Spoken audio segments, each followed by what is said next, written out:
Friends, Kisan school of agriculture की online classes में आपका स्वागत है। मैं Rahul Chaudhary, faculty of agriculture. अपन पढ़ रहे थे उद्यान विज्ञान। उद्यान विज्ञान में उसी क्रम में आगे चलते हैं। अपन आज पढ़ेंगे पादप प्रवर्धन।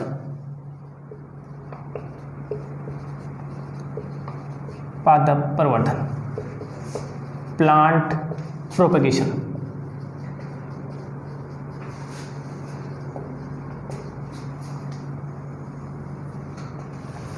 अगर बात करें पादप प्रवर्धन की, तो पादप प्रवर्धन किसे कहेंगे?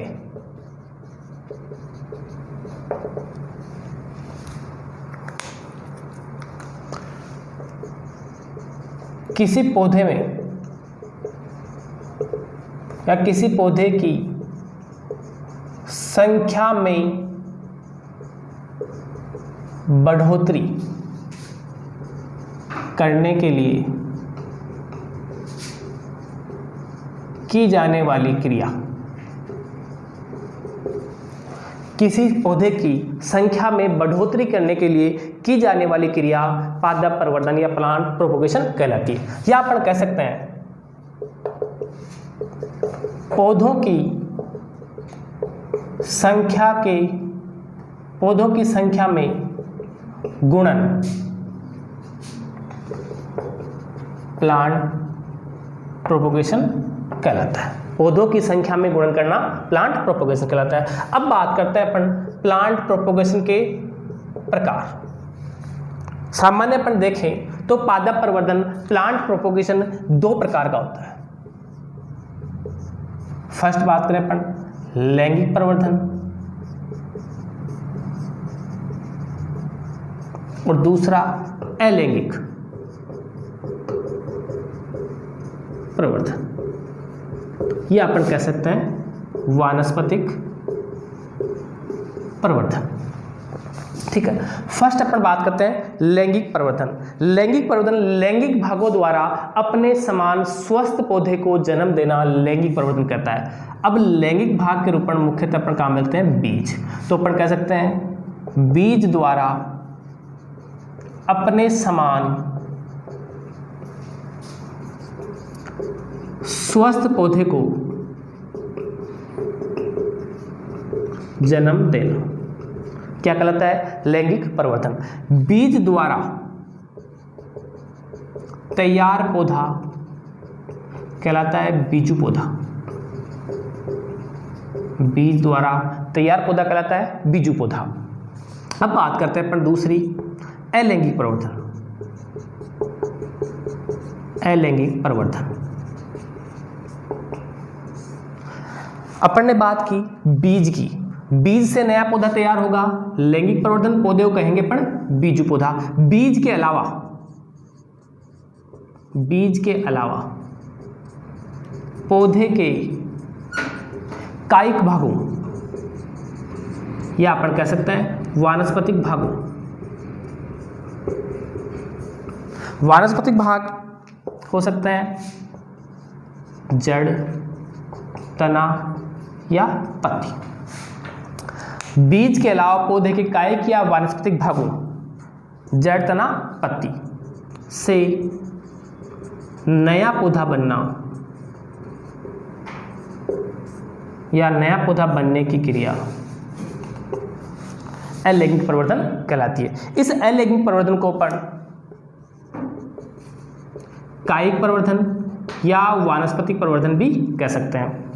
अगर अंग्रेजी की बात करें तो लैंगिक प्रवर्धन को कहते हैं अपन सेक्सुअल रिप्रोडक्शन या अपन अलैंगिक प्रवर्धन एसेक्सुअल प्रोपोगेशन।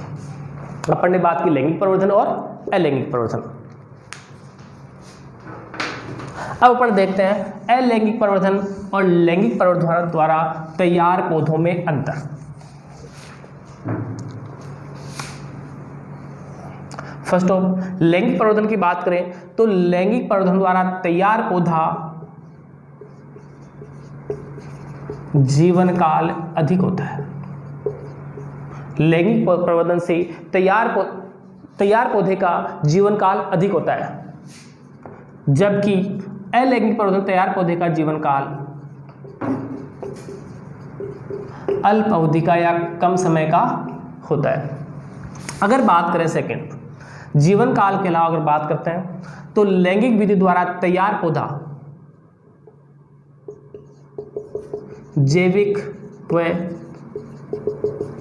अजैविक तनाव को सहन कर सकता है, तनाव को या अपन कह सकते हैं अधिक सहन कर सकता है, जबकि अलैंगिक विधि द्वारा तैयार पौधा या वानस्पतिक विधि द्वारा तैयार पौधा अजैविक व जैविक तनाव को कम सहन कर सकता है,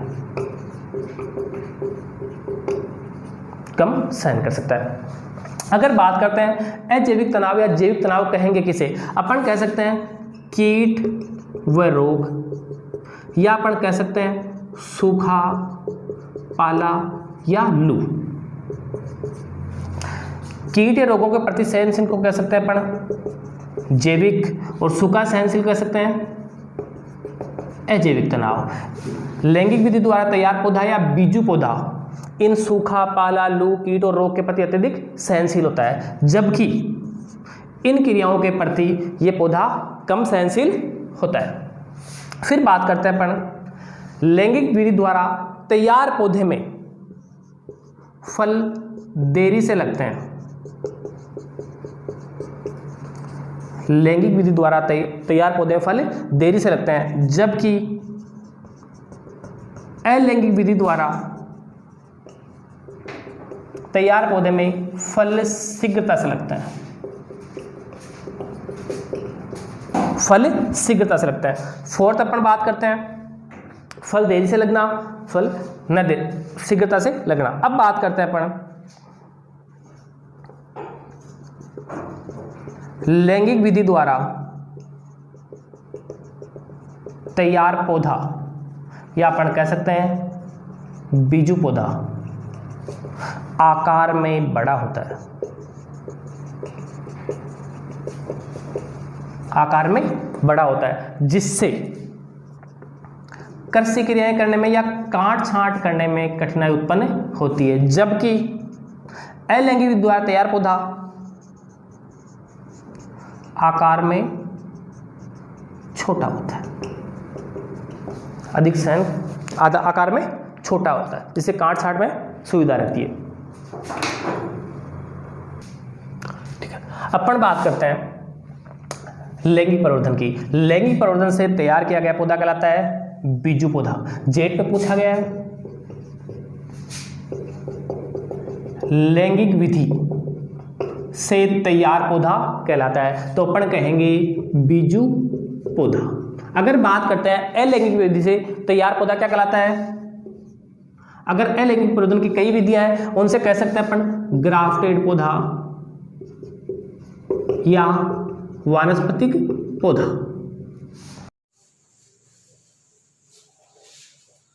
अब बात करते हैं हम दूसरा अलैंगिक विधि।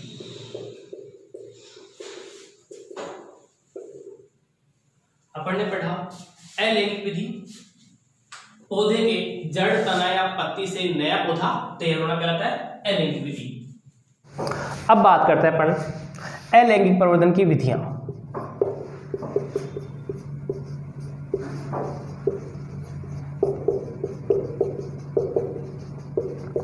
अलैंगिक प्रवर्धन की विधियां अपन फर्स्टली बात करते हैं अलैंगिक प्रवर्धन की। पहली विधि है कलम, या अपन कह सकते हैं कटिंग। दूसरी विधि है दाब कलम, अपन कह सकते हैं लेयरिंग। तीसरी विधि है उपरोपण, या अपन कह सकते हैं ग्राफ्टिंग। चौथी विधि है कलिकाएं, अंग्रेजी में कहें तो बडिंग। पांचवी विधि है उत्तक संवर्धन।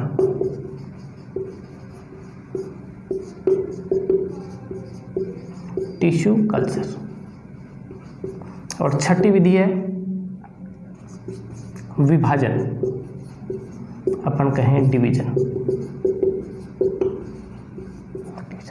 अपन ने पढ़ा अलैंगिक प्रवर्धन। अलैंगिक प्रवर्धन कहेंगे पौधे के जड़, तना, पत्ती से नया पौधा तैयार होना। क्या कहलाता है? अलैंगिक प्रवर्धन। अलैंगिक प्रवर्धन की विधियां हैं कलम, दाब कलम, उपरोपण, कलिकायन, उत्तक संवर्धन और विभाजन। फर्स्टली अपन बात करते हैं कलम की। कलम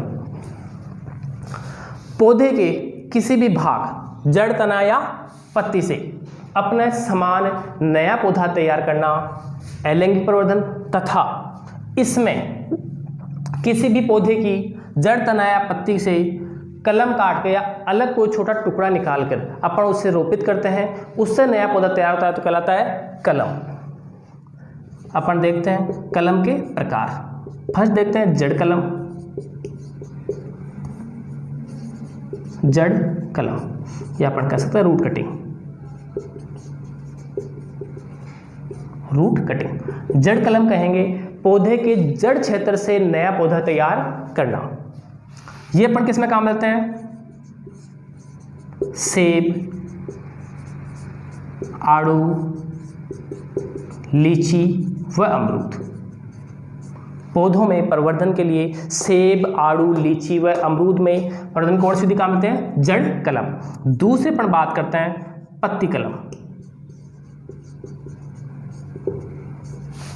वह पौधे जिनकी पत्तियां मांसल व मोटी होती है, मांसल व मोटी होती है, इनमें प्रवर्धन की कौन सी विधि काम लेते हैं? पत्ती कलम।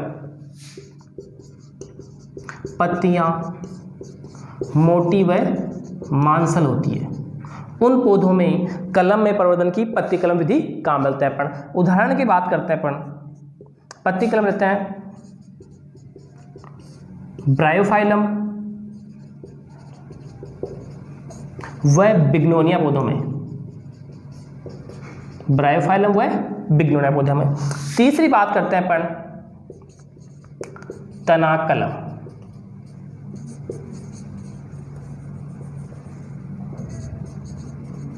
Stem cutting. तना कलम।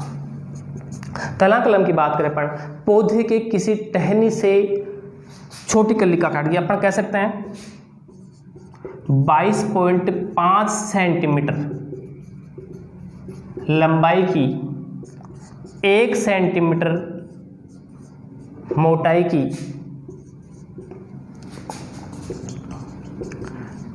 टहनी काटकर उसे कलम के रूप में उपयोग करते हैं। अपन पढ़ रहे थे तना कलम। तना कलम में टहनी काटी जाती है 22.5 सेंटीमीटर लंबी, जिसकी मोटाई होती है लगभग 1 सेंटीमीटर, और यह शाखा लगभग 1 वर्ष पुरानी टहनी की होती है। 1 वर्ष पुरानी टहनी के लिए जाती है। फिर अपन बात करते हैं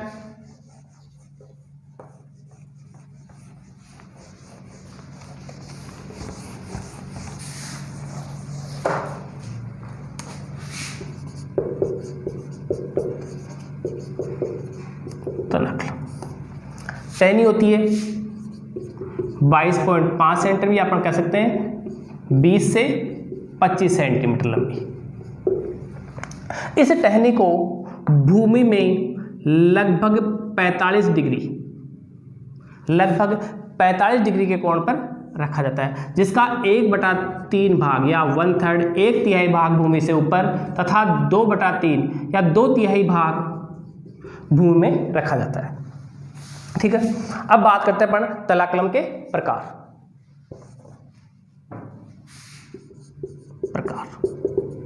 तना कलम मुख्यतः 4 प्रकार की होती है। फर्स्ट अपन देखें कठोर काष्ठ कलम, या अपन कह सकते हैं हार्ड वुड कटिंग। जिन पौधों का तना या टहनियाँ कठोर होती है, उन पौधों में कलम की कठोर काष्ठ कलम विधि या तना कलम की कठोर काष्ठ विधि काम में लेते हैं। अगर अपन बात करें उदाहरण की, तो ये मुख्यतः काम मिलते हैं अंगूर में। अपन कहें या पूछा जाए प्रश्न जेट ICR में, तो अंगूर में प्रवर्धन की मुख्य विधि है तो कौन सी है? हार्डवुड कटिंग या कठोर काष्ठ कलम। दूसरी बात करते हैं अपन मध्यम कठोर कास्ट कलम, semi hard would cutting. Semi hard would cutting की अगर बात करते हैं अपन तो ये कहाँ मिलते हैं? नींबू, अनार, नाशपाती आदि पौधों में। इन पौधों में प्रवर्धन की कलम विधि कौन सी है? मध्यम कठोर कास्ट कलम। तीसरी बात करते हैं अपन मुलायम या कोमल कास्ट कलम, अपन कर सकते हैं soft wood cutting, soft wood cutting. ये विधि कहाँ मिलते हैं अपन? चमेली और कोलियस पौधों में, चमेली और कोलियस। फोर्थ अपन बात करते हैं साक्य, साक्य कलम। ये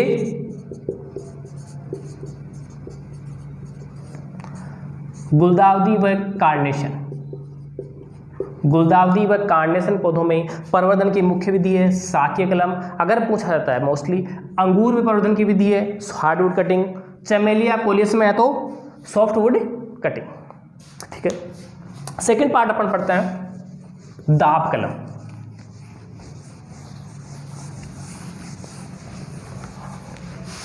दाब कलम लेयरिंग।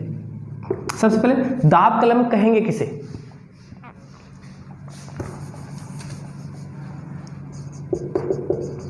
या अपन कह सकते हैं मात्र पौधे से टहनी को अलग किए बिना उसमें कृत्रिम रूप से जड़ें विकसित करना।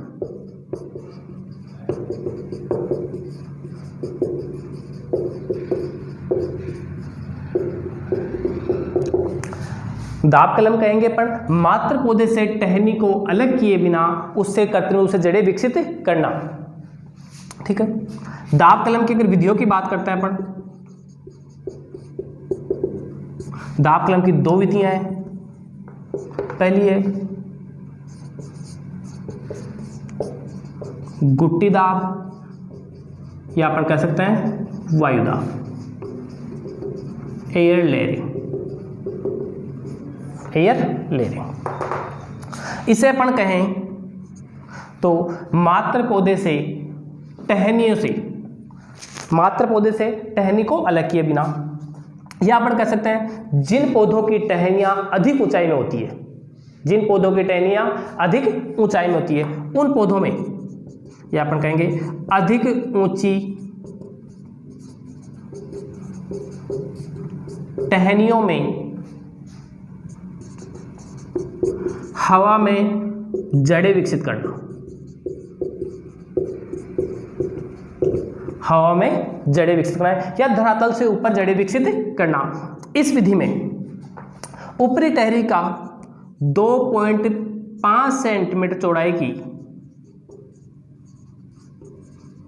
2.5 सेंटीमीटर चौड़ाई की छाल उतारकर घास द्वारा बांध दिया जाता है, घास बांध दी जाती है। कुछ समय बाद इसमें जड़ें विकसित हो जाती है और टहनी समेत उसको अलग कर लिया जाता है, नया पौधा तैयार कर लेते हैं। फिर बात करते हैं अपन गुट्टी दाब को मार्कोटेज व चाइनीज लेयरिंग भी कहा जाता है।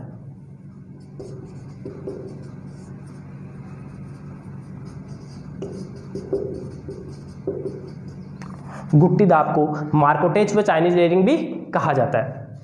बात करते हैं अपन उदाहरण की। गुट्टी दाब विधि से कौन कौन से पौधों में प्रवर्धन किया जाता है? सबसे पहले बात करते हैं अपन अमरूद, नींबू। अमरूद व नींबू में प्रवर्धन की मुख्य विधि कौन सी है? एयर लेयरिंग, वायु दाब, गुट्टी दाब, मार्कोटेज ग्राफ्टिंग, मार्कोटेज लेयरिंग और चाइनीज लेयरिंग। नींबू प्रवर्धन की एयर लेयरिंग विधि, या इसके बाद बात करें अपन लीची, इनमें प्रवर्धन की विधि कौन सी है, गुट्टी दाब या वायु दाब। सेकेंड अपन पढ़ते हैं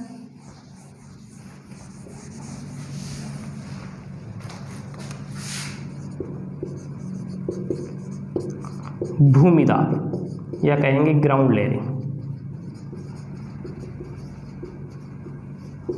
ग्राउंड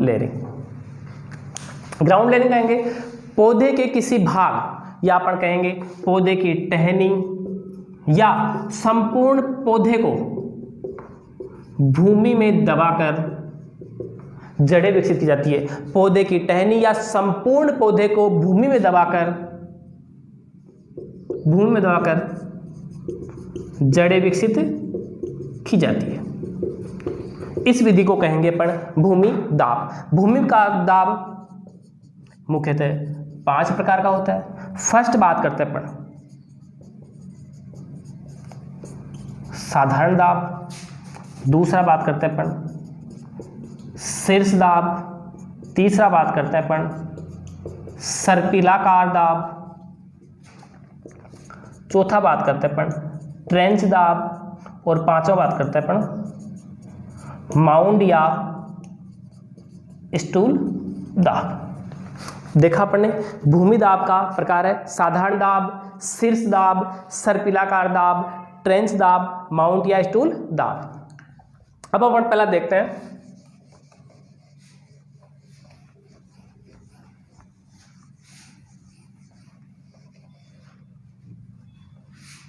फर्स्ट देखते हैं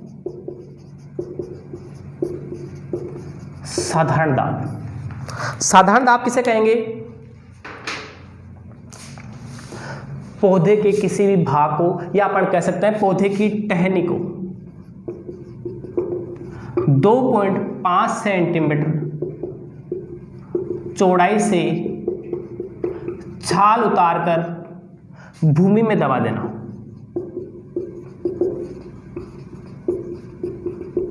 पौधे की टहनी से 2.5 सेंटीमीटर चौड़ाई की छाल उतार के भूमि में दबा देते हैं, उसे क्या कहेंगे, साधारण दाब। देख लो ये अपना कोई पौधा है, या अपन कह सकते हैं इसकी कोई टहनी है, ये टहनी लेते हैं अपन। इस टहनी को 2.5 सेंटीमीटर चौड़ाई से छाल उतारकर भूमि में दबा देते हैं, भूमि में दबा दिया जाता है, जिससे कुछ समय बाद यहां से जड़ निकला प्रारंभ हो जाएगी और यहां से काटकर अपन नया पौधा तैयार कर लेंगे।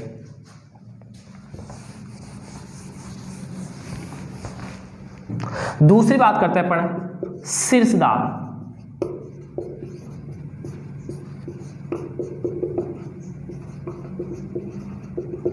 टिप लेयरिंग, वह पौधे जिनकी टहनियां कोमल होती है या नीचे झूलने वाली होती है, उन टहनियों को या उन पौधों के शीर्ष भाग को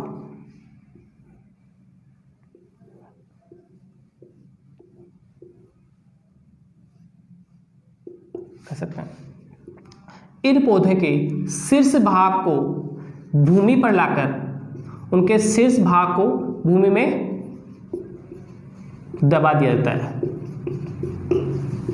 शीर्ष भाग को भूमि में दबा दिया जाता है, जिससे कुछ समय पश्चात जड़ें विकसित हो जाती है। ऐसा करते हैं अपन उदाहरण के तौर पर चमेली। चमेली पौधे में प्रवर्धन की मुख्य विधि कौन सी है, टिप लेयरिंग। उसके बाद अगला बात करते हैं अपन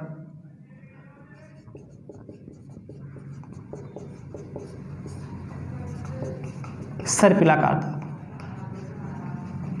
कंपाउंड लेयरिंग। पौधे के संपूर्ण टहनी को, पौधे की संपूर्ण टहनी को 2 से 3 जगह, पौधे की संपूर्ण टहनी को 2 से 3 जगह 2.5 सेंटीमीटर चौड़ाई से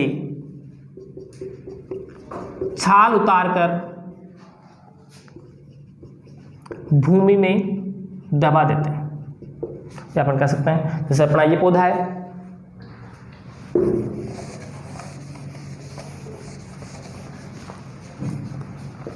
पौधे की इस टहनी को 2 से 3 जगह यहाँ, यहाँ और यहाँ, 2 से 3 जगह 2.5 सेंटीमीटर चौड़ाई की छाल निकालकर भूमि में दबा दिया जाता है। कुछ समय बाद यहाँ से मूल और यहाँ से पर्रो स्टार्ट हो जाता है। इसे यहाँ से काट कर नया पौधा तैयार कर लेते हैं। ऐसे ही यहाँ और यहाँ, ये कहेंगे सर्पिलाकार दाब। मुख्यतः सर्पिलाकार दाब विधि काम में लेते हैं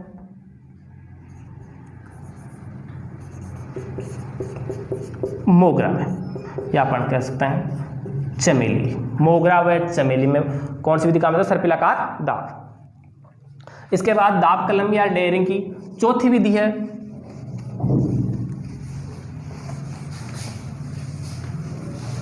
ट्रेंच दाब।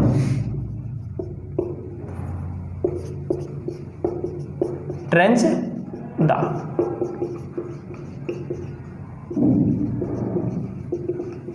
ट्रेंच लेयरिंग कहेंगे किसी पौधे की संपूर्ण टहनी